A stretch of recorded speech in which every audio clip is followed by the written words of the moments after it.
Today's workshop is titled Integrating the 12 Steps and Buddhism, and our speaker is Judith Ragir. And Judith is a Dharma teacher in the Zen lineage of Katagiri Roshi. She co-founded the Clouds of Water Zen Center in St. Paul, Minnesota. Judith has been using the 12 Steps and Zen Buddhism as the structure of her spiritual life for over 46 years. And in the series, which Judith is putting on for us, she will discuss one step a month for 12 months, exploring the integration of Buddhism and the 12 steps. And this will be continuing throughout this year and into next year on the fourth Monday of every month. Each workshop will last for 90 minutes and consist of a talk by Judith, followed by a Q&A. And today we're on step 2. And our workshops, as I mentioned, are open to all. We do record the session. And so I'm going to turn it over to you, Judith. Thank you so much for doing this for us. So appreciate you and all the great work you do. I'll turn it over to you now. Okay. You can hear me, everybody? Yes. Yeah. Okay. Well, I'm Judith, and I have been sober for 47 years. I'm also in Overeaters Anonymous and in Al-Anon. Currently, my total favorite is Al-Anon, and I go to an Al-Anon meeting almost every day. I'm glad that Buddhism was in the title, because that's what I'm going to do, is talk about the integration of the translation, really, of a Judeo-Christian language into a Buddhist, non-theistic language. And today, because we're doing step 2, it's largely going to be around that. But how I would like to start is to have, let's see, it's 6.5 minutes, a 6.5 minute meditation on the Serenity Prayer. But how I would like to do it is to play you a chant of LeAnn Rimes. LeAnn Rimes is an American country singer, but during COVID in 2020, she made this beautiful album of chants. And this particular one is about the Serenity Prayer. So find yourself a position that you can relax in for 6.5 minutes, and hopefully all the technology will go smoothly. Ready?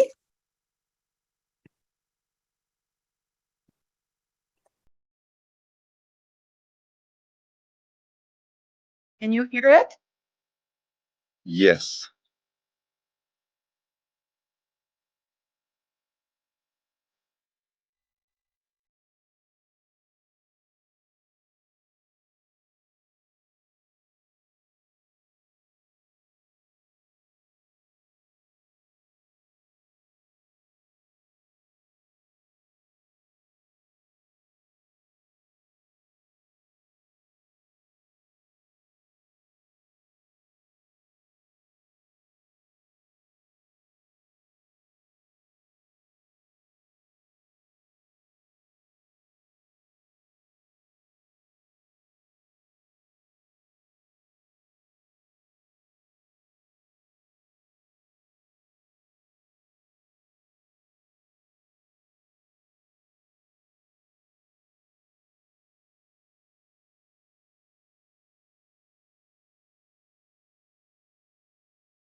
So there are a lot of different ways to meditate.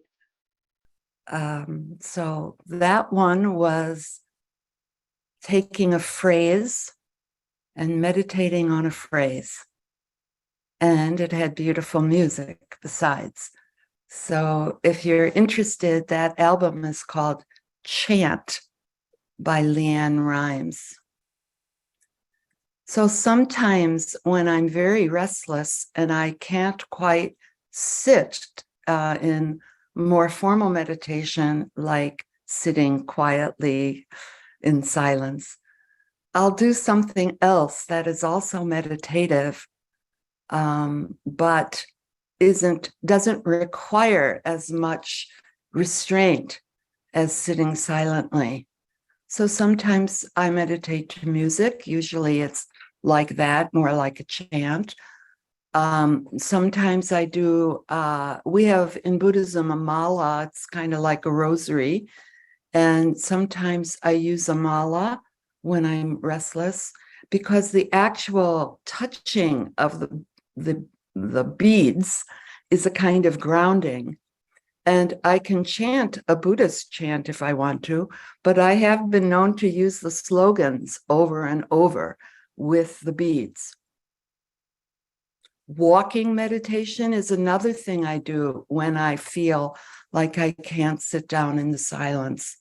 And again, walking meditation is the same as sitting meditation, in the sense that you bring your mind to the present moment, you open up your sense gates, you work with your breath, you feel your body, but you are walking.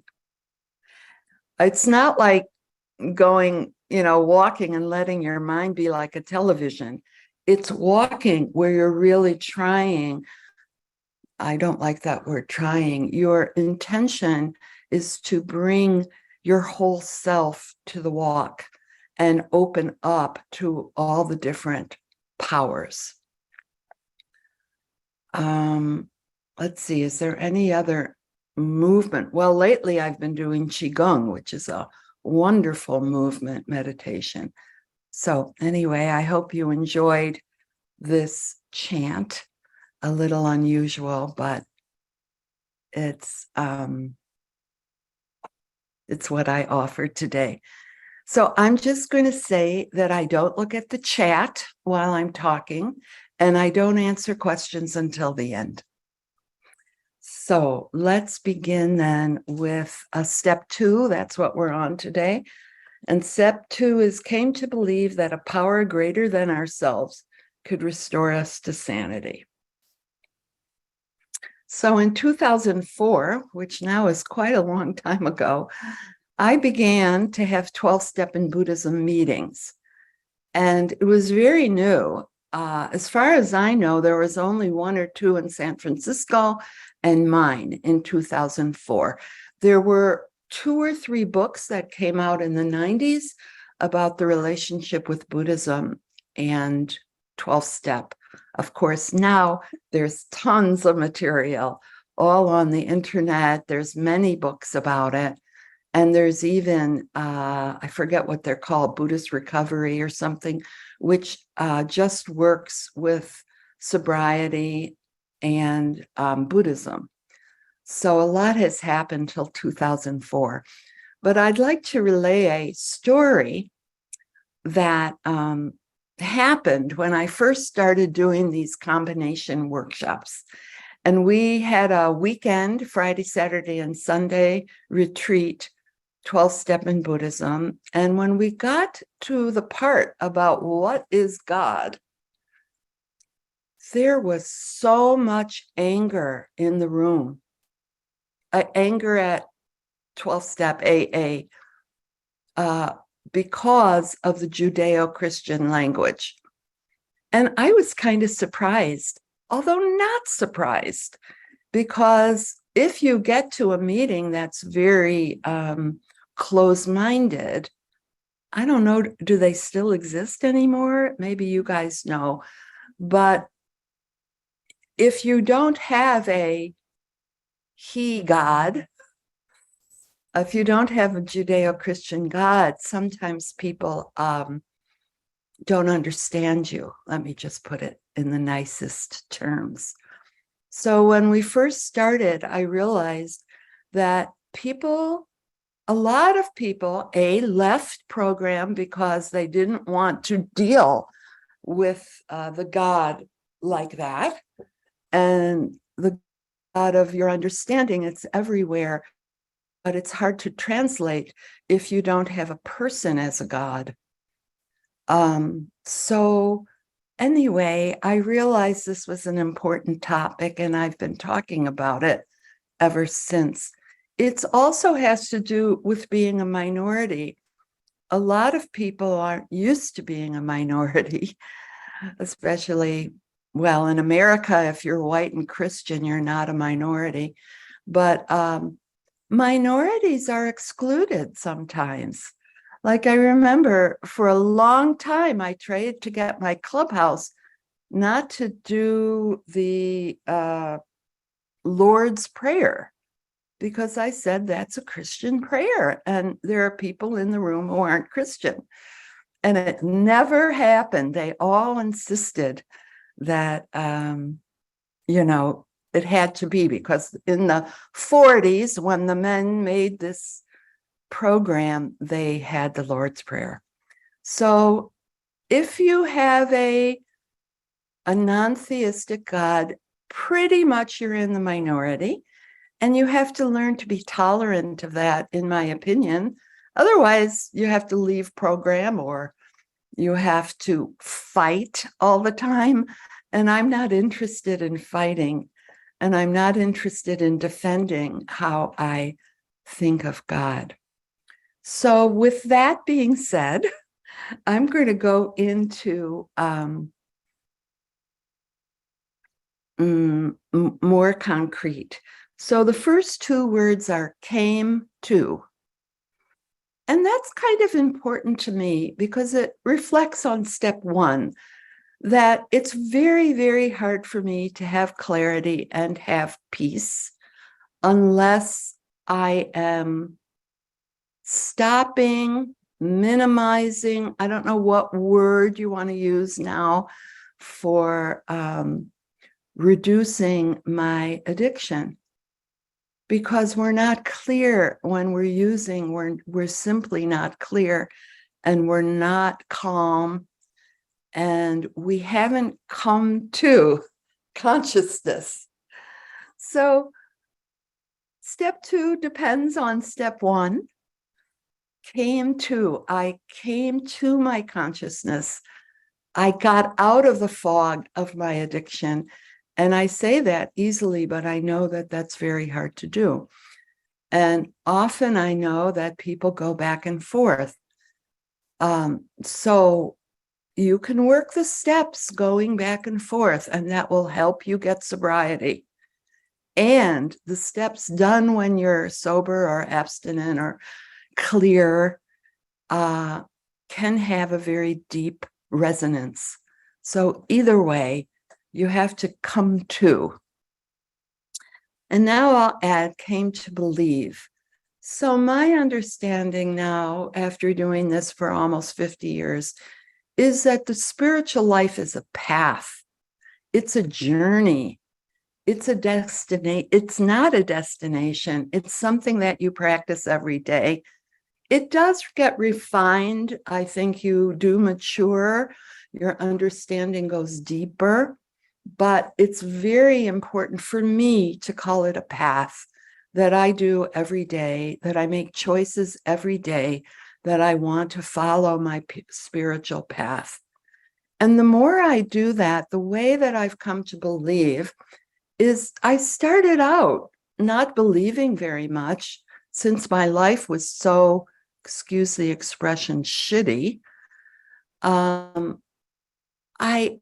But what happened to make me believe is you start having small experiences where you think, that was not my willpower, or I didn't do that. Or it's synchronistic, like you're looking for a friend and the friend is at the mall. Or sometimes when I'm giving a talk the day before, I'll read exactly what I want to say. Those are synchronistic experiences, and the more you have them, the more you come to believe. You get your own experience. And Buddha said this, that first you hear the Dharma, then you read the Dharma, and then actually it's not until you experience the Dharma that you really begin to have faith.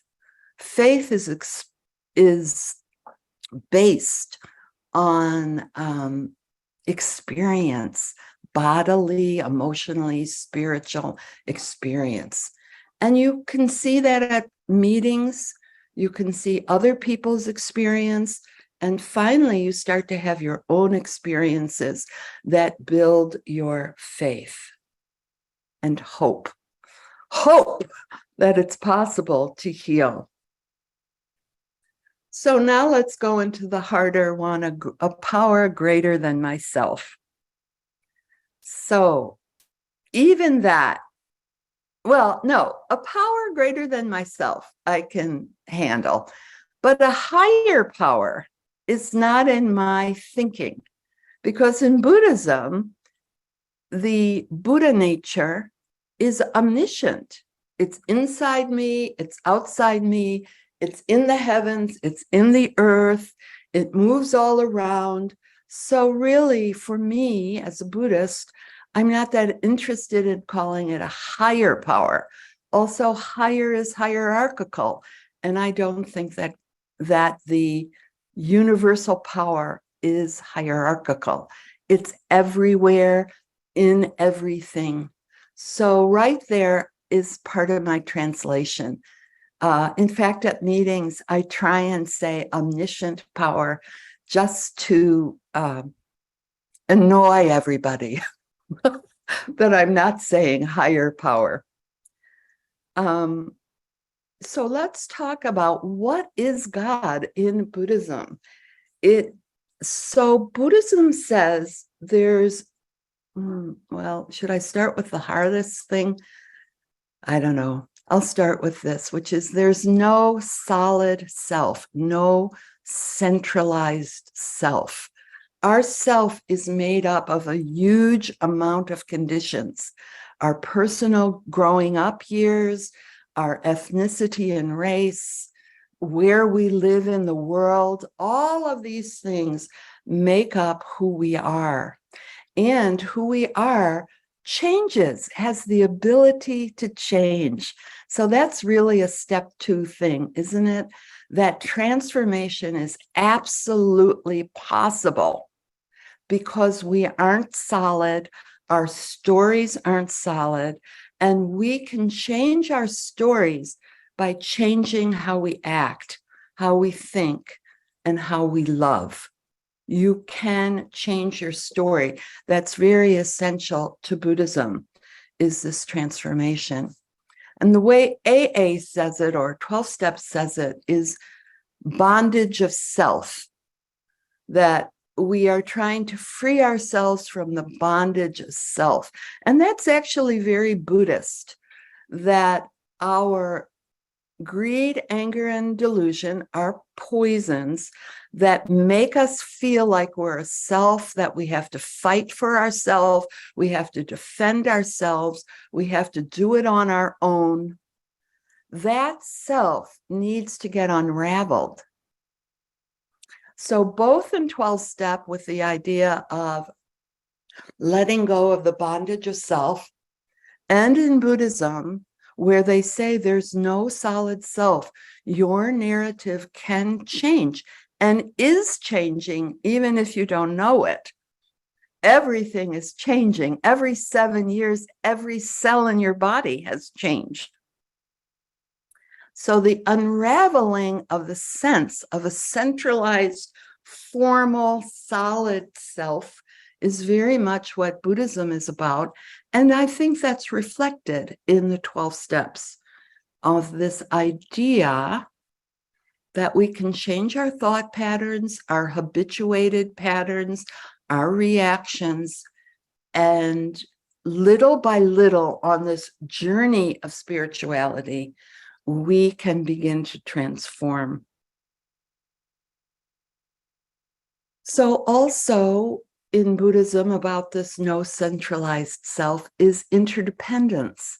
And that's become one of the most important words for me, more important for me than enlightenment. I think enlightenment is a word that has no meaning, almost like love, that everyone has a different idea about it. Everyone thinks they know how to get it. And then when you get it, you're an arrogant son of a gun. So I don't even use the word enlightenment very much anymore. Liberation, I do. Transformation, I do. Freedom of self, I do. I use those kind of words. And what I wanted to say is the importance of interdependence. When I feel like I am a giving and receiving energy system, I can take things in, I can give things out, I can feel all the energy around me affecting me. And that give and take, what they call Indra's net, that I'm a being, but I'm connected to all the other beings. I'm influenced by all the other beings, and I influence beings. That to me has really helped me understand a very large sense of God, that it's this internet, excuse the expression, this internet of energy, Indra's net. And I'm also supported by Indra's net. I'm not doing this ever alone. And Indra's net includes the sky, the farmers, the tree outside my window. We're all doing this together. And that has, even meditating on that every day can really change your sense of aloneness or your sense of hopelessness, that there is transformation and you are completely and utterly supported to transform by everything. So, two words that I find the best translation for me of the understanding of what God is in Buddhism is these two. They come from Dogen, who's a 13th century Zen teacher, and I'm very into him. And what he calls this mystery, this absolute, unbelievable, unfathomable mystery of being alive, he calls it total dynamic working. So that is what I call God, that this whole mystery is total dynamic working.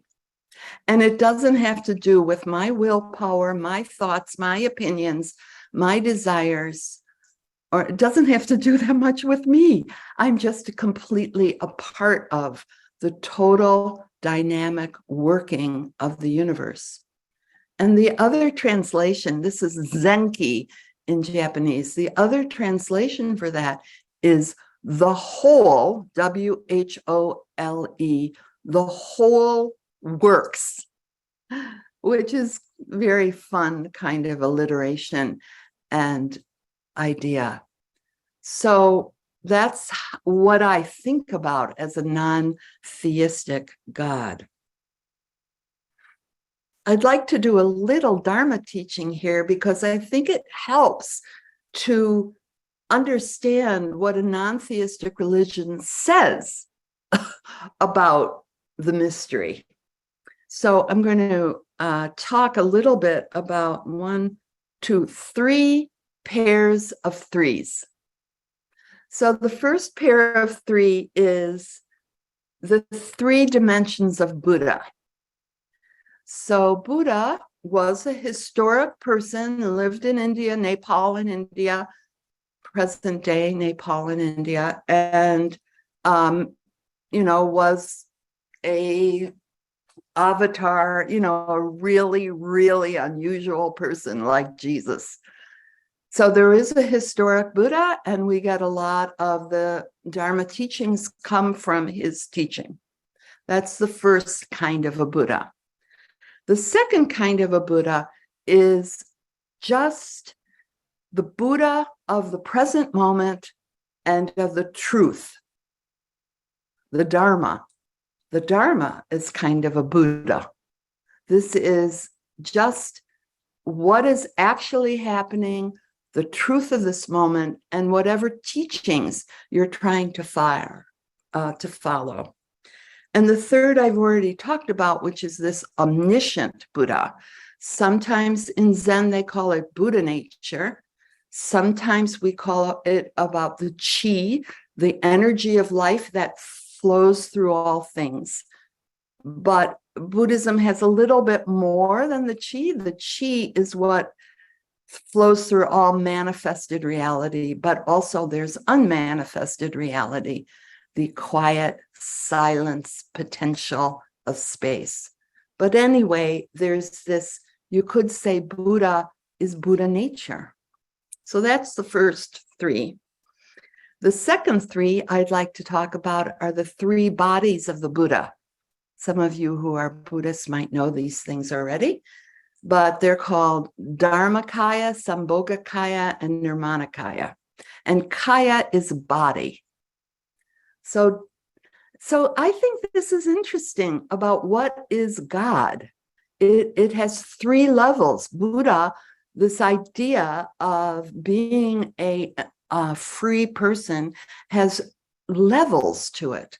One level is the Dharma Kaya, that's the level that has tasted silence, emptiness, non-constructed reality, something beyond our thoughts, beyond time, beyond place.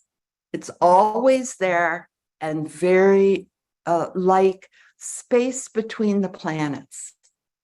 So that's one body of the Buddha, is tasting that very extraordinary, more than greater than ourselves.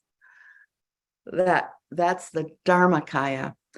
The Sambhogakaya is the chi, is the creative, that's in the manifest world, and it's the creative energy of life. And nature has it. That's why some people say, I do meditation and my God is in nature. Because when you go in nature, you feel the Sambhogakaya, you feel the mysterious and wonderful energy of life itself. But it's not personal. This is still not personal. This is just, wow, that tree against that sky is beautiful. I'm looking out the window. And then the last one is the Nirmanakaya, which is the Buddha that has a body. So the historic Buddha was a Nirmanakaya Buddha, but so are we. This is the great thing about Buddhism. We are the body that manifests Buddha. And in Christianity, they call that the God within, the child of God. There's a lot of ways that religions talk about this, but this is how Buddhism talks about it, that you have the potential in your own body with your own karma and your own stories to manifest your highest potential, which is coming from Maslow, I think, which is we can mature to the highest potential that we have. And the last three I'd like to talk about, I still have time, is Buddha, Dharma, and Sangha. So this is very interesting too, because Buddha is we can become a spiritual being who is not just who is taking care of ourselves, but not just thinking about ourselves, also thinking about others. And Buddha, Dharma, is all the teachings, and in 12 steps, you could even call it the 12-step structure, is a kind of Dharma teaching. It's the thing you're trying to manifest. And the last one is Sangha, which is the community. And I have not found a more beautiful community than the 12-step community. Much more beautiful than my Buddhist communities, I'll tell you. They don't know how to help each other. And we do. You can call anybody at any time. You can go over to someone's house and sleep. You can ask someone to drive you to the airport. It's amazing, the Sangha that 12-step has. So Buddha, Dharma, and Sangha are the other part of the three threes. And then I just like to say, I guess I'm really talking here. I hope this is interesting. Could you give me a wave or a thumbs up or something if you're finding this interesting? Otherwise, okay, I got a few. All right. Because I don't want to be too didactic, but that's what I'm here for, is to tell you about Buddhism and 12-step. So the other one I want to talk about is being in the here and now, presence, and karma. So a lot of people misinterpret Buddhism that all they have to do is be in the present moment. You can sort of do whatever you want, and you just have to have awareness of presence. And that is a beautiful thing, and even hard to do. So if someone has that all the time, here, cheers to you, because it's very hard to be present, to be in the here and now. And that, of course, is in 12 steps. Just for today, do the next appropriate thing, just this hour, do what's right. There's a lot of emphasis on being in the here and now in 12 steps and in Buddhism. But the counter to that, and the thing I love actually, is cause and effect. That means there are consequences in the manifest world, in our real ordinary world. There are consequences to what you do. Cause and effect. And cause and effect is the reason that we can change, because we can keep on a daily basis changing our causes, and we're going to get different effects. What's that thing? If you do the same thing over and over, you get the same effect, the same insanity. But we don't have to. We can change how we are reacting to things and produce different effects in our life. And the same way is the opposite, which is if your present moment brings you back to your addictions, there's a consequence for that. And we know it. And sometimes when I really hold the consequences, I have the power to say no to that which is going to produce something hurtful for myself or others. So there's this wonderful dance between here and now and cause and effect. And the other thing, I'm trying to think where I think I'll probably talk about this a lot next time on step 3. But one of the things in Buddhism is we practice being in alignment with our values. And there's a lot of values in the paramitas, the precepts, simply kindness. Dalai Lama, someone asked Dalai Lama, what's your religion? And he said, my religion is kindness. So there are a lot of values that is part of cause and effect. That is, I am wanting, my practice is to be aware enough that I can make choices that are in alignment with my values. And that's the other really important word, is choice. If our mindfulness is strong, if our concentration is strong, if we're in the present moment, we do have a choice how we react to our past karma. So the past karma produces the present moment. And we have to accept that. There's no just like the song said, I have to accept the things I cannot change. Oh, in that song, she said, I have to accept it, I have to forgive it, and I have to love it. She even included love it. So there's nothing I can do about the karma from my past that is appearing in the present moment. But what I can do, what our practice is that in this present moment, I make choices that are in alignment with my values, and therefore I'm producing a better future. And this is called a pivot. In Buddhism, the present moment is a pivot, and it's full of responsibility. And also, if you're really present, if you really trust that you're in Indra's net, you can also relax in the present moment. But you can't relax unless you can trust something. I guess that's step 2, right? Came to believe that you can trust something. Let's just see how more. Okay, just 5 more minutes and then I'll stop talking because we haven't gotten through. So that was a power greater than ourselves. I was trying to explain that. Now we're going to could restore me to sanity. So what is sanity?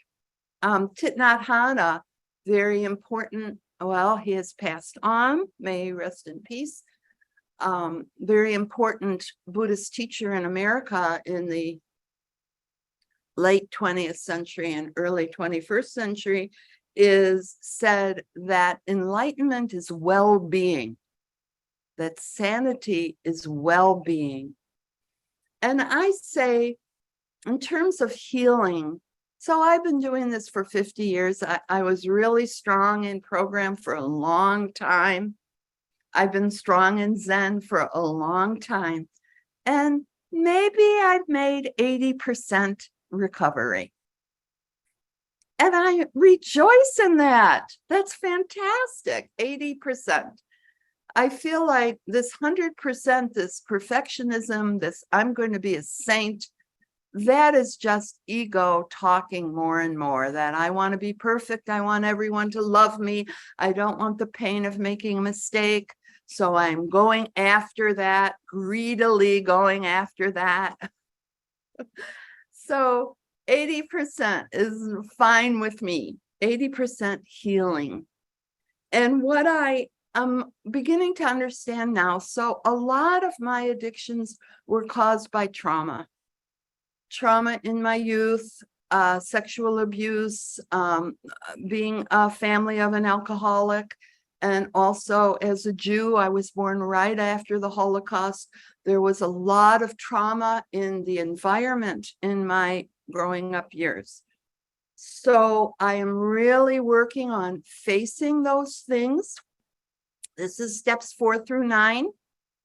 Facing my traumas, digging down, digging into what the story is so that I can release it and learn how to self-regulate my emotions, that I can learn how to hold my emotions, not exaggerate my emotions, have tools for self-soothing, which could be meditation and prayer, but it could be swimming, going for a walk, calling a friend, all the tools that we're being given to try and learn how to come back to ourselves, to be grounded, and to live just in the present moment, just for today, regulating our trauma reactions. So step 2 for me is a lot about believing that there's transformation, learning how to trust Indra's net, how to trust things that are beyond my consciousness, and being able, because of trusting, which is very hard to find. You know, part of addiction is we don't trust anything. We don't trust ourselves. We don't trust our friends. We don't trust God. But it's imperative that we find something to trust in so that we can let go and heal. and be quiet and relaxed and loving. And even when hard things happen, I'm in the middle of something very, very hard. And because I have the tools, I've been practicing the tools of both 12-step and Buddhism, I am on a daily basis, one day at a time, self-regulating so that I can march through the karma of my life with some kind of serenity or peace.